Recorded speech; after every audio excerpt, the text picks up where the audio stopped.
Hey guys, welcome to KGF Kranti golden facts chapter number 23. ఈ వీడియోలో మీకు తెలియని కొన్ని ఆసక్తికర విషయాల గురించి తెలుసుకుందాం. వీడియోలో ఒక్కసారైనా మీరు ఎక్సలెంట్ వర్క్ అంటారు. ఇంకా అస్సలు లేట్ చేయకుండా వీడియోలోకి వెళ్ళిపోదాం. అసలు రోలర్ కోస్టర్ ఎలా కనిపెట్టారు, ఎందుకు కనిపెట్టారో తెలుసా?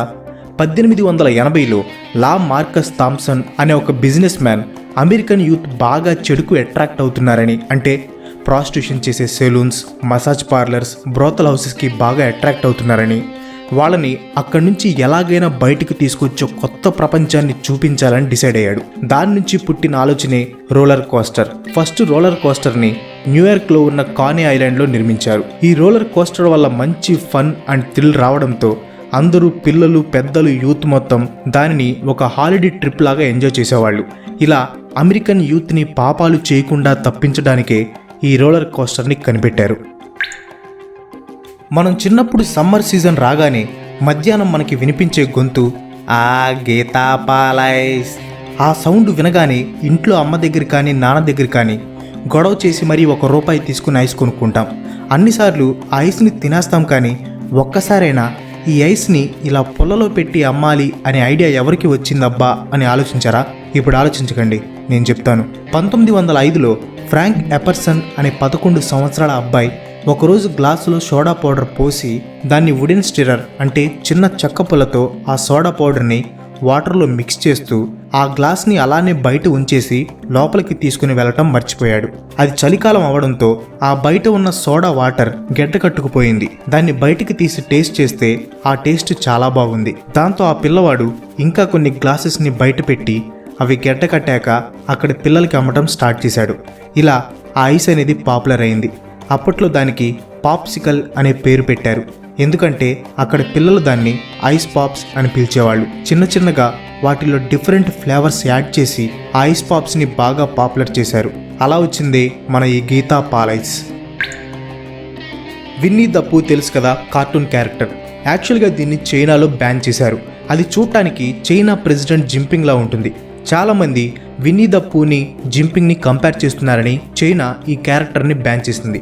చైనాలో విన్నీ ద పూ అనే వర్డ్ని ఎవరూ యూజ్ చేయకూడదు. సోషల్ మీడియా ప్లాట్ఫామ్లో కూడా దీని గురించి ఎవరూ మాట్లాడకూడదు. నెస్లే కంపెనీ దాదాపు 200 ఫ్లేవర్స్ ఉన్న కిట్ క్యాట్ బార్స్ని జపాన్లో అమ్మింది. ఈ ఫ్లేవర్స్లో soya sauce, green tea, banana, tomato ఇలా కొన్ని ఉన్నాయి. నేనైతే ఇప్పటి వరకు కిట్ క్యాట్ బార్స్లో కేవలం 2 ఫ్లేవర్స్ మాత్రమే టేస్ట్ చేశా. మన కంటి దగ్గర ఈ ప్లేస్లో చిన్న హోల్ ఉంటుంది. దానిని లాక్రిమల్ పంక్టమ్ అంటారు. అది కన్నీటిని కలెక్ట్ చేసి లాక్రిమల్ శాక్ ద్వారా డ్రైన్ చేస్తుంది. ఈ లాక్రిమల్ శాక్ మన ముక్కుకి కనెక్ట్ అయి ఉంటుంది. అందుకే మనం ఏడ్చినప్పుడు ముక్కులో నుండి నీరు వస్తుంది. బేసిక్గా ముక్కులో ఈ నీరు మ్యూకస్తో కలుస్తుంది. అందుకే ఏడ్చినప్పుడు చీమిడి లిక్విడ్లా వస్తుంది. సో మనం ఏడ్చినప్పుడు ముక్కులో నుంచి నీరు రావటానికి కారణం లాక్రిమల్ పంక్టమ్. యాపిల్ ఐఫోన్స్ వాడేవాళ్ళు కొంచెం లగ్జరీగా ఫీల్ అవుతారు. ఫోన్స్ కూడా స్టైలిష్గా, క్లాస్ లుక్తో బాగుంటాయి.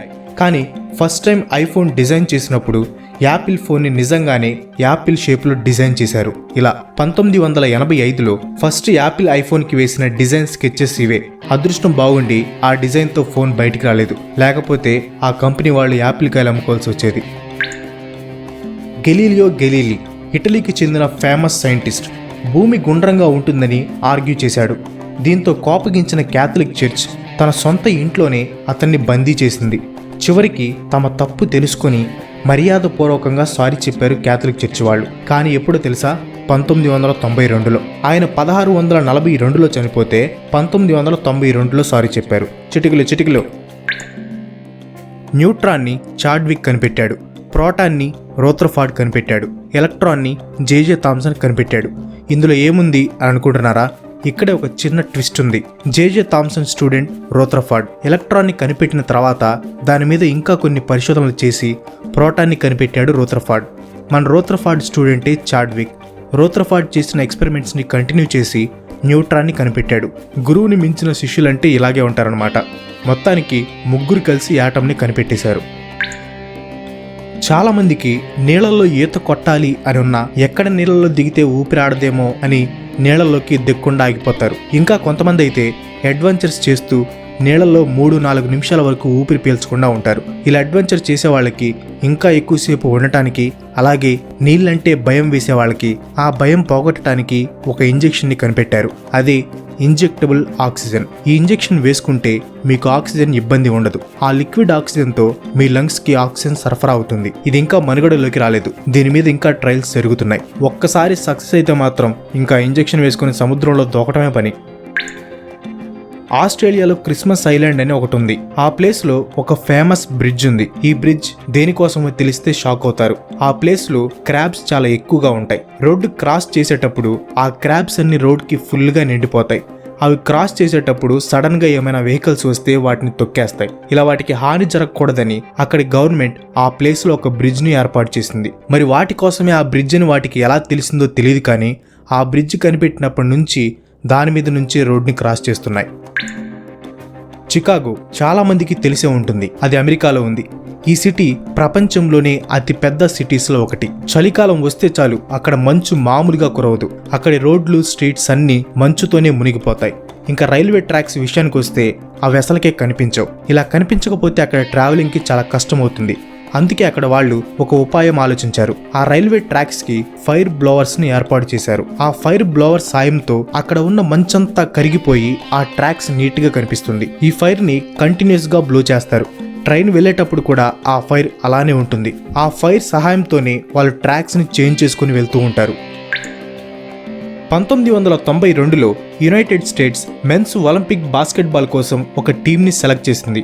ఆ టీం పేరు డ్రీమ్ టీమ్. మీకు ఎలా చెప్పాలంటే, ఫర్ ఎగ్జాంపుల్ ప్రభాస్, ఎన్టీఆర్, రామ్ చరణ్, అల్లు అర్జున్, పవన్ కళ్యాణ్, మహేష్ బాబు, బాలయ్య బాబు, వెంకటేష్, నాగార్జున, చిరంజీవి వీళ్ళందరూ ఒకే మూవీలో ఉంటే అసలు ఎవరైనా ఆగుతారా?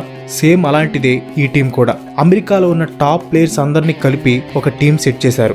నాకు తెలిసి వీళ్ళ టీంతో అవతల వాళ్ళని మోత మోగిచుంటారు. That's all for today. ఈ వీడియో మీకు ఎలా అనిపించిందో కింద కామెంట్లో పోస్ట్ చేయండి. వీడియో నచ్చితే లైక్ చేయండి, షేర్ చేయండి. నెక్స్ట్ వీడియో మిస్ కావద్దనుకుంటే నా ఛానల్కి తప్పకుండా సబ్స్క్రైబ్ అవ్వండి. ఇంకో మంచి ఎపిసోడ్తో మీ ముందుకు వచ్చేస్తాను. అంతవరకు సెలవు. Bye bye.